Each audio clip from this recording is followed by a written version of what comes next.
ఒక చిన్న తేనెటీగ ప్రతి ఉదయం పూల నుండి తేనెను సేకరించేది. ఒకరోజేమో తేనెటీగ ఇలా అనుకుంది, ఈరోజు చాలా టైర్డ్గా లేజీగా ఉంది, కాసేపు రెస్ట్ తీసుకుని తరువాత తేనెను సేకరించడానికి వెళ్తాను అని అనుకుంది. అలా కొంతసేపు నిద్రపోయింది. ఇంతలోనే సాయంత్రం అవుతోంది.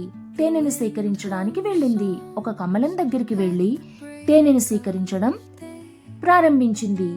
సూర్యాస్తమయ సమయం కావడం వల్ల కలువ రేకులు కొద్ది కొద్దిగా మూసుకుపోవడం మొదలైంది. రేకులన్నీ మూసుకుపోయాయి. తేనెటీగ లోపలే ఉండిపోయింది. అప్పుడు తేనెటీగ, అయ్యో, ఏంటి ఇలా అయింది? చాలా చీకటిగా ఉంది, భయం వేస్తుంది, ఇప్పుడు బయటకు వెళ్ళడం ఎలా అని ఆలోచించింది. ఇక చేసేది ఏం లేదని సూర్యోదయం వరకు వెయిట్ చేయడం వలన పువ్వు మళ్ళీ వికసిస్తుందని, అప్పుడు బయటకు వెళ్ళొచ్చని డిసైడ్ చేసుకుంది. అలా కొంత సమయం గడిచాక సూర్యోదయానికి ముందే ఒక ఏనుగుల గుంపు నీటిలోకి చేరింది. కలువ పువ్వులను తింటూ, వాటిని పక్కకు పీకేస్తూ, నీటిని తాగుతూ ఆడుతున్నాయి.